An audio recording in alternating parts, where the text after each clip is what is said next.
Another Saturday, another weekend, another college football marquee weekend. I mean, every weekend for me with college football always gets me going. It gets me excited. But this weekend, we have a very special matchup. Just biasy right now, but there are several other games taking place that I feel need to be talked about. There are some very underrated matchups that we're going to talk about, and there are some that, of course, I mean, obviously we got to talk about. But first, I want to introduce my co-host here today, and that is none other than David Street. What's up, everybody? David, it's great to have you back, and especially with college football. I know if I know you best, college football is your life, and so I'm really glad that we have you on for this show. So let's hop on into it. Let's start first with this matchup, and that's SEC versus Big Ten. That's Alabama at Wisconsin. This is a big matchup here because Alabama's not playing their best football. It's almost like they're looking like the Alabama team that kind of got off last year, a little slow. They are 2-0, so I want to put that out there. But last week they had so many penalties. I mean, this was absurd how many penalties they had. And they just got off to a very slow start, even though the score didn't indicate it. You had this Wisconsin team that, and this is me going on a little rant here, but ever since they got Luke Fickle, it has been disappointment. I thought when got Luke Fickle, this was going to be a great matchup, a great marriage for them. And to me, it's been the complete opposite with Luke Fickle, Wisconsin.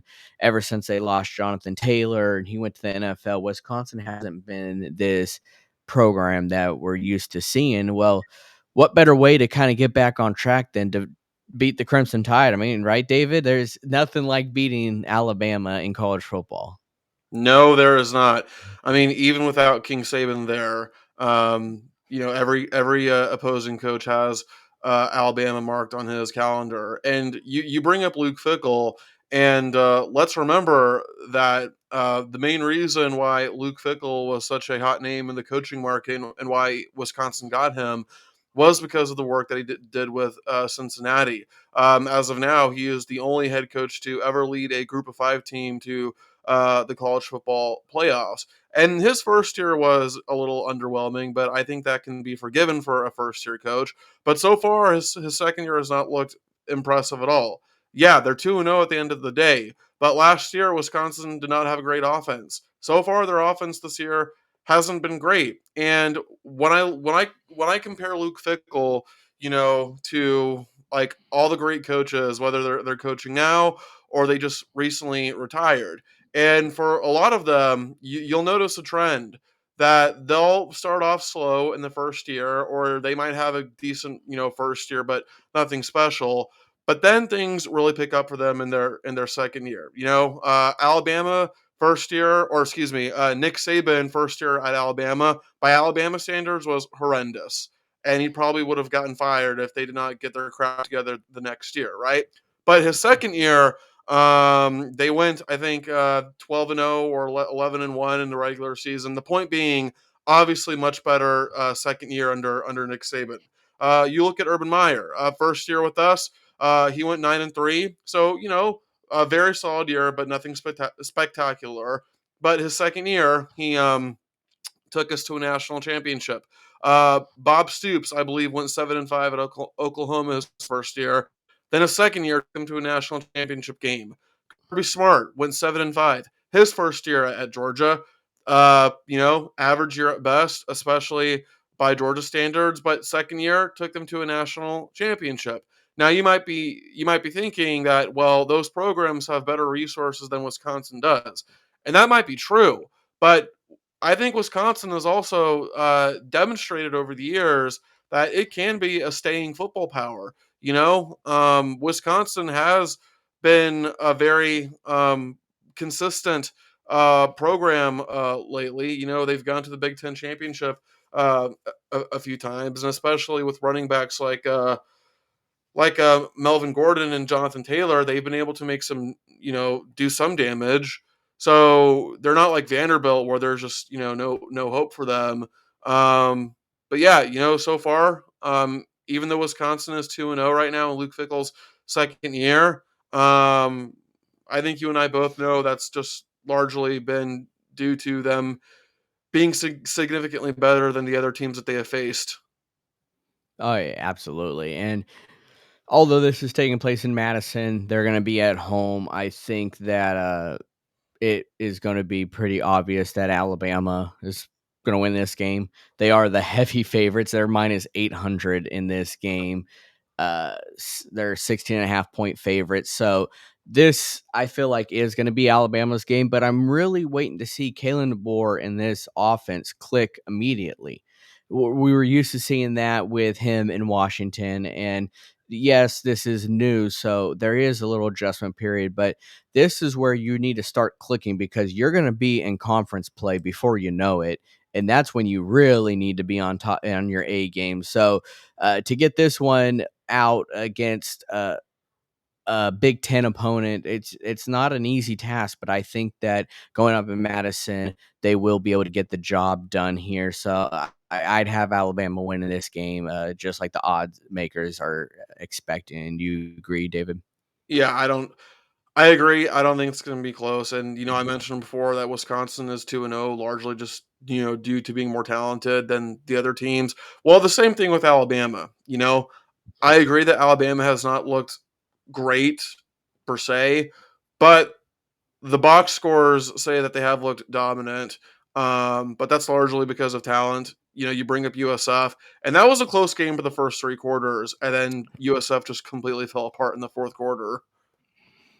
Yeah, they did. I expect Jalen Milroe to kind of get it going more because I think that come into the year, Jalen Milroe can be Heisman finalist. We'll see. Playing in the SEC already pretty much kind of automatically gives you a bid a little bit because of how tough it is there. So I still see him being there towards the end. So this could be the game that really gets his campaign running. I think we need to talk about at least one more thing before we move on, but we need to talk about how Alabama seems to have found another stud wide receiver in Ryan Williams. You know, Yes. freshman, but is leading his team in receiving yards by well over 100 yards, I believe. And he's got a crazy yards per reception average. And I mean, this is the same program that has produced guys like Julio Jones, Amari Cooper, Devontae Smith. Yeah. Yeah, So the list goes on. There's a lot of people. Jalen Waddle. I mean, yeah, this program has definitely created studs. But yeah, Ryan Williams being a true freshman and all, putting up what is it, close to 30 something yards a catch. I think it's actually more closer to 40. I think he's averaging 39 and a half yards per reception. Yeah, what a stud and 3 touchdowns to put with it too. So, yeah, when you have a guy that's balling out and putting up those kind of numbers, you're feeling a lot more confident in your passing game. Oh yeah, for sure. Yeah, so I'm glad that you brought him up. This next matchup, though, is one of only 2 ranked matchups between, 2 teams this week, and that is Boston College and Missouri. Yes, you heard that right, Boston College. Uh, it's only this going into week 3, so sometimes rankings really don't matter, but I think it's important to point out here with Boston College and Missouri. And Missouri is one of those teams that are just quietly flying under the radar here. And uh, I know you have your opinion, so I'll let you talk about how Eli Drinkwitz is doing over there in Missouri. Do you feel like he's still doing a pretty darn good job, or? I mean, I think you gotta give credit. Now, admittedly, I don't know if their offensive coordinator is still there or not. Kirby Moore, I think is his name, because I Mhm. felt like last year, a bulk of the credit to Missouri's success should have gone to Kirby Moore rather than Eli Drinkwitz. So Yeah. if Kirby Moore is still there, and obviously Drinkwitz deserves credit for making that hire because that's his job at the end of the day. But it's like, okay, is it really the head coach or is it the offensive coordinator? And you talk about Missouri being underrated. Well, yeah, I mean, like they've got a ridiculously easy schedule, Matthew. Okay, like who have they beaten so far? The schools for the blind, deaf, and mute. I think they've beaten my elementary school as well. Yeah. But Yeah. yeah. But also, but yeah, they've admittedly have looked impressive, even if it's against vastly inferior competition. But then I look at the other side and I look at Boston College, and this is a team that has been trending up the last couple of years. Last year they went 7-6, which was a total improvement from the year before when they went 3-9. I think last year they were one of the very few teams who actually gave Florida State trouble, and then obviously they completely crushed Florida State this year. Totally controlled the clock, just controlled the play, controlled everything about that game. I mean, Bill O'Brien is a fantastic coach. Okay, he was a fantastic coach for the Houston Texans. I mean, coaching was Mhm. never an issue for Bill O'Brien. His issue was that he sucked as a general manager.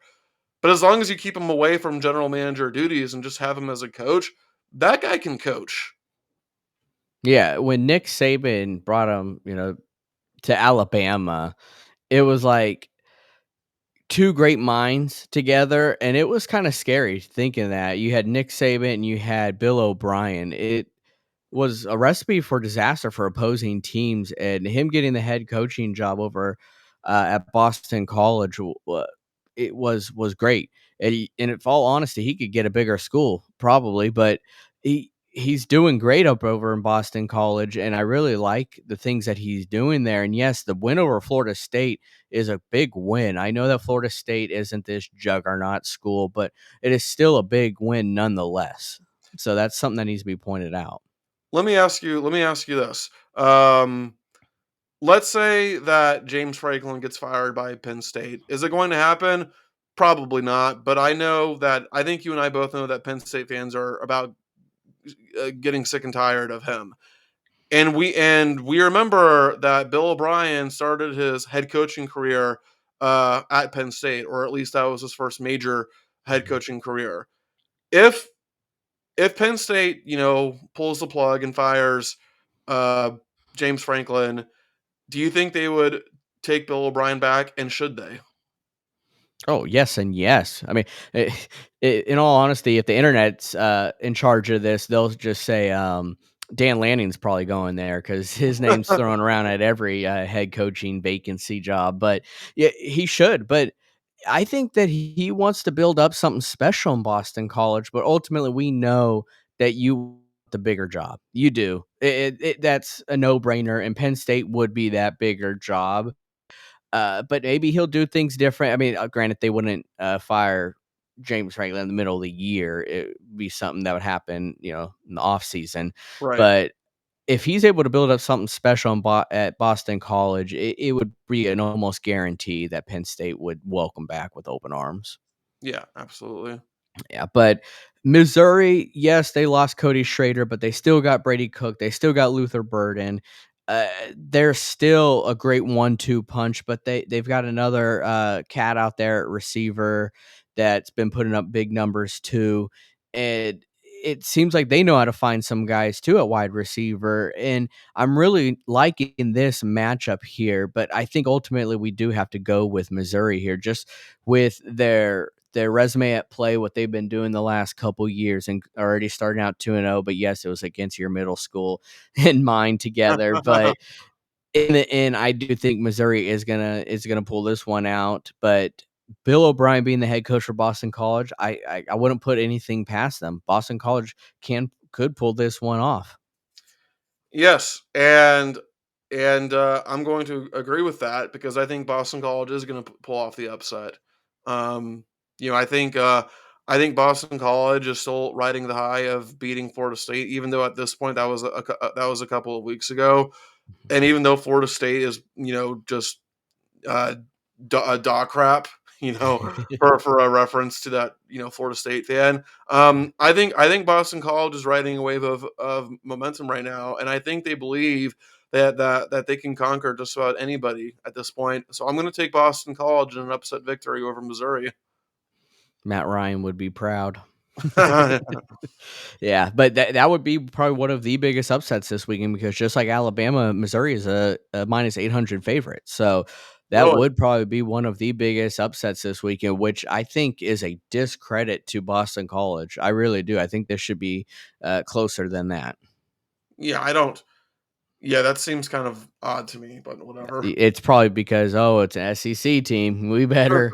Yeah, shoot, if Vandy was playing them, they'd probably be play You're minus right. 700 too, so, Yeah. I would not be surprised if Boston College does pull off this upset, but I'm just gonna have to go with Missouri here, so, uh we'll see what happens. But this next game, this is one that, of course, I'm dying to talk about. Every year, I'm dying to talk about, and it's weird that I'm talking about it this early in the year. But that's the Civil War, Oregon and Oregon State.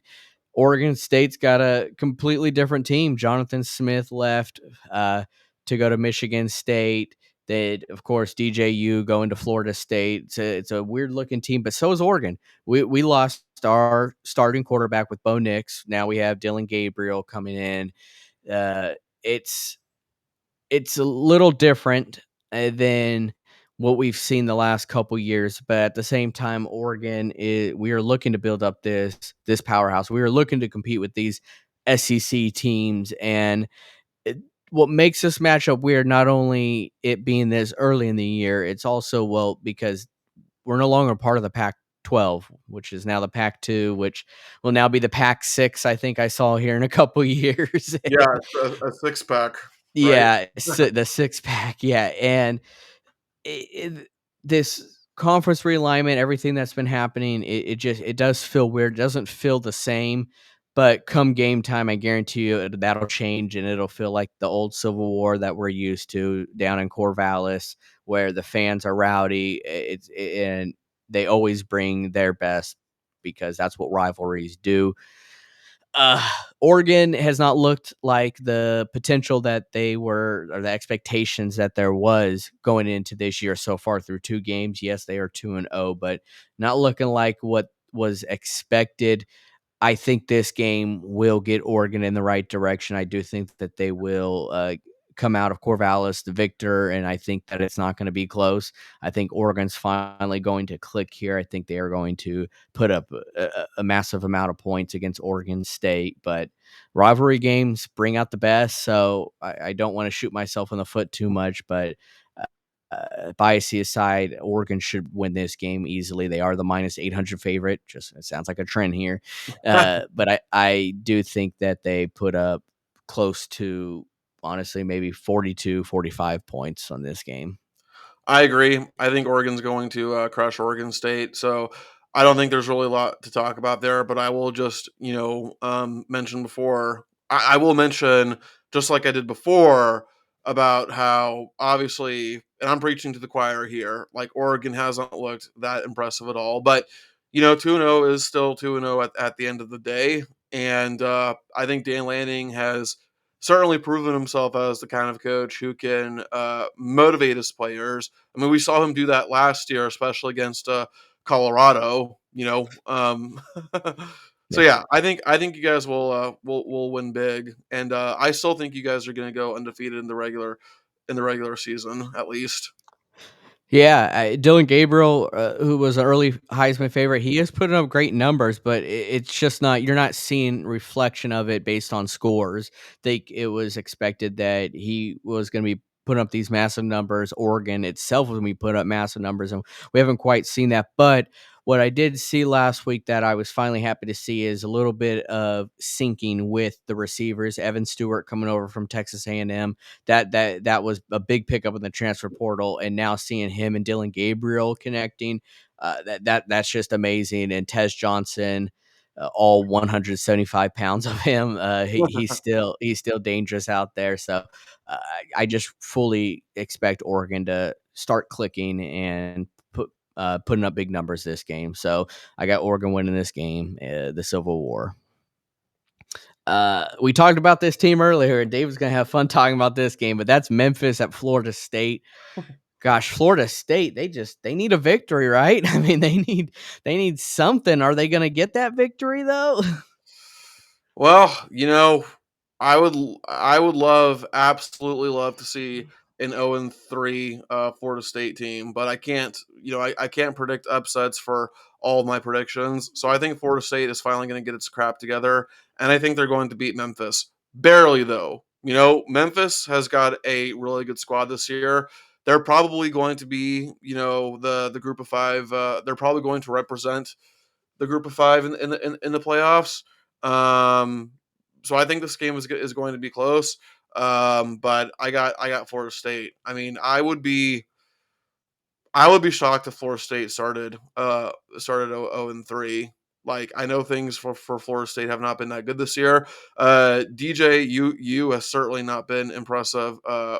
Whatsoever. I mean, the guy sucked at Clemson. He was average, maybe above average at best at Oregon State. So it's like, were the red flags not there? I mean, for some people, just believe who they are. Like, there are some people where they can show you who you are, and you have to take that. So, but yeah, I think Florida State's going to win, because if they go 0-3, I mean, Matthew, you have to understand the schedule that they're facing. I don't know if I have this in the exact order, but I think I know after Memphis they face Cal again. I don't know if that's their next team, but just in general, I know their next teams are Cal, SMU, and Clemson. And if Florida State loses to Memphis, then I think there's a legit shot that they could go 1-5 with their lone win being against Cal. And maybe even not there. I mean, I know Cal did not play a very impressive Auburn team, but they did pick up an impressive win though against Auburn this last week. And if they bring that same team against Florida State, they were able to create uh, mistakes made by oh gosh, Auburn's quarterback. Oh, Peyton Um, Thorne. Peyton Peyton Thorne. Thorne. Well, Yeah. we all know DJU when he feels that pressure, he makes those same mistakes also. So, and he doesn't have that offensive line he had at Oregon State. So we know who he is when he does not have a B plus or higher offensive line. That was his only decent year, was when he was with that offensive line in Oregon State. But other than that, we know who he is, and I have to ask this question: Is at this point, is he a cancer, or at some point do you just blame the team? For DJU. Yeah, because they're 0-2. So as a country, we love to just blame it on him, but Yeah. it's got to be the team also, not just him, right?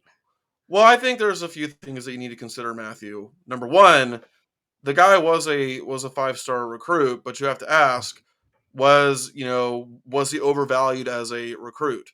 Because he came into the same Clemson program that Deshaun Watson and Trevor Lawrence had absolutely zero issues, taking to the promised land. And Deshaun Watson and Trevor Lawrence were also 5-star quarterbacks. They were two of the top quarterbacks in their class. And DJU, like I said before, was a 5-star recruit. He was a top quarterback, but unlike the other two guys, he stunk at Clemson. And then, as I said before, to give him credit, he was, I would say, above average at best, at Oregon State. So I don't know if I would say he's a cancer. I think it just probably goes back to, he was probably overvalued as a recruit, and that happens a lot. There are recruits who are overvalued in high school, and likewise, there are recruits who are undervalued in high school. Hell, look at Kyle Trask. Was never a starter in high school. He was a 2-star recruit. Two or a very, very, very low 3-star recruit, and the guy was a stud at Florida. Because at the end of the day, the people who make these rankings are human at the end of the day. Yeah. And you're going to have some hits and you're going to have some misses. And I think DJU was just one of those recruiting misses, in my opinion. Yeah, I mean, look at Justin Herbert. He was a 3-star recruit. Granted, never didn't win a national championship with Oregon, but won the Rose Bowl against Wisconsin, and then at one point was the highest paid quarterback in the NFL. So Yeah. it happens. So it really does. We are human, and I think that was one of those that he got overvalued, and now we're seeing his worth, and it's not a whole lot. I don't want to kick the guy, while he's down because I still think that he does have some potential, but I think this is going to be it for him. And I also want to say something about Mike Norvell as well, because I've been seeing a lot of people on Twitter point out that Mike Norvell has a horrible record without Jordan Travis. That without Jordan Travis, he's 2-9 or something like that. Okay, that is technically true, but it goes deeper than that, because we have to remember that there was a point where Jordan Travis thought about hanging up the cleats. There was a point where he thought about quitting football, and Mike Norvell developed him into the player that he eventually turned into for Florida State. So Jordan Travis, becoming the player that he ended up for the Seminoles was in large credit to Mike Norvell. So when I see people say that, like, oh, you can't win without Mike Norvell, okay, that's true so far.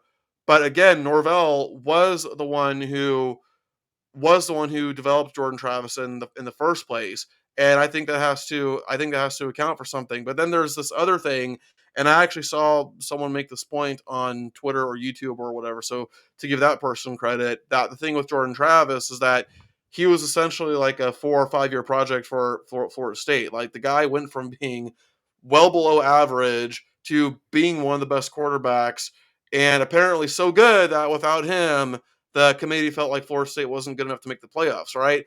It was a 4 to 5 year project with Jordan Travis. Whereas, with DJU, I mean, maybe if Norvell worked on him for the next 4 to 5 years, DJU could also turn out to be good. But we all know that DJU is not going to be at Florida State for that long. So Yeah. Nope, he doesn't have that time. Time's kind of running out for him. So, but Mike Norvell is a great coach, but at some point the blame has to get put on the team as a whole instead of DJU. But DJU he's just not that good. Sorry. So two things can be right at once. But yes. I do think though that Florida State pulls off this win. I think they know that they need to. I think that'll be enough to get them to win this game. It's not gonna be the most impressive win, but nonetheless, it will be a win. Oh yeah, no, I agree. Like I said, I think it will be a close win. And if Memphis wins, I would not be surprised at all. Like I said, Memphis has got a good squad. They have a very good chance to represent the group of five in the playoffs. But I think Florida State understands it's desperation time for them. Yeah. Yep. Well, last but not least, and before you guys say, man, you guys, so far you guys have talked about Colorado every single week. It's not because we want to, and it's not because we're trying to ride the coattail of the media. It's because some of these games I think should be talked about. The reason why we're going to talk about Colorado and Colorado State is because of the heat it brought last year. This was a game that brought a lot of heat. We all saw what happened. Travis Hunter getting knocked out of the game. This was big. I mean, a player received death threats because of that. We all saw what happened just the other day. A guy driving his truck on Folsom Field. I mean, it ultimately did get arrested. These teams don't like each other, and they've already been starting the trash talk. And Colorado, with that loss against Nebraska last week, they're starting to feel like maybe we aren't really that relevant. Well, I don't think you're relevant at all. It's only because Deion Sanders is there, but I think Colorado will pull this one off. I think they'll get their crap together just enough to where Shador Sanders is only sacked maybe 5 times, but Only 5 times. yeah, but when you have, but I will say that Shador Sanders is talented, and so is Travis Hunter. And as long as you have both of them, I think that's what will win this game. Clearly not their run game because that's non-existent, but I think that Travis Hunter and Shador Sanders do create one heck of a 1-2 punch, and I think that'll be kind of what helps them win this game. Well, let me ask you this: is Travis Hunter the most the most wasted talent in recent memory? Because the guy is probably going to be a top five. He may even be a top three pick. Certainly going to be a top 10 pick at the very least. And he's not going to win anything in Colorado. So is Travis Hunter the most wasted talent that we have seen in recent memory?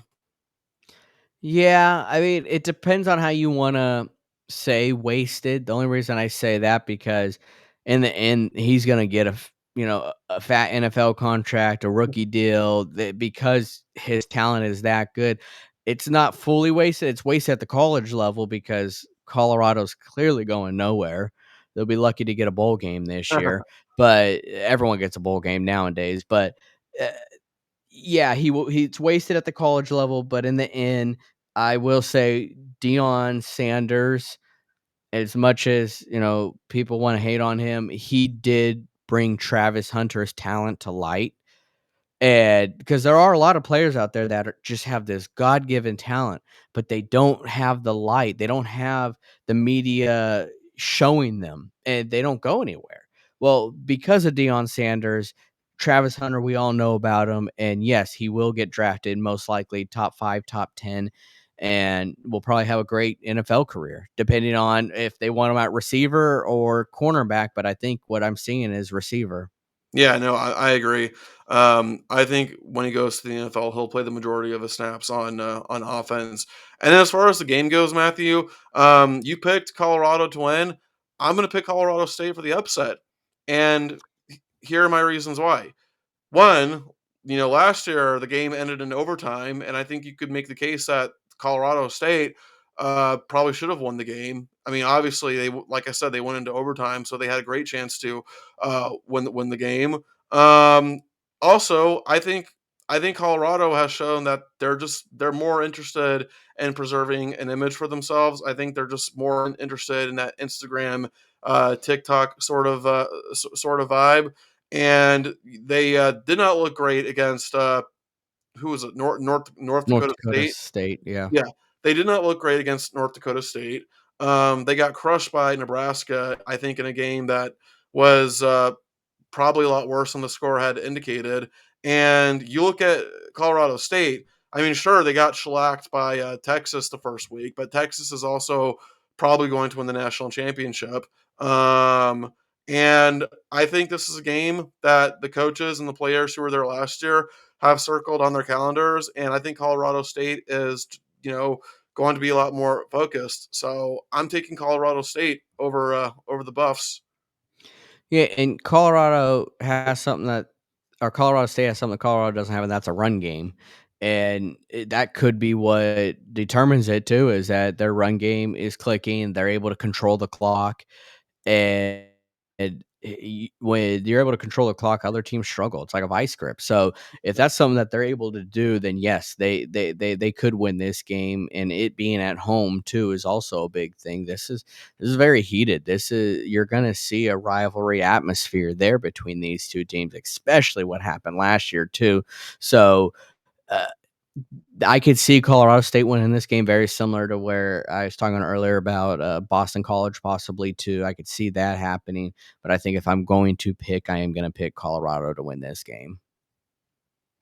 So Shador Sanders, we know he's going to be a top pick. Travis Hunter is going to be a top pick. And yes, they probably do want to remain healthy, but they still are putting up great numbers. I mean, Shador Sanders already has almost 700 passing yards through 2 games. Travis Hunter is putting up massive receiving numbers through 2 games also. So they aren't showing any signs of wanting to slow down a little bit on that end. So I want to keep an eye on that.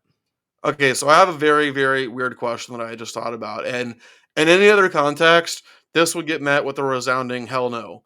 Um, but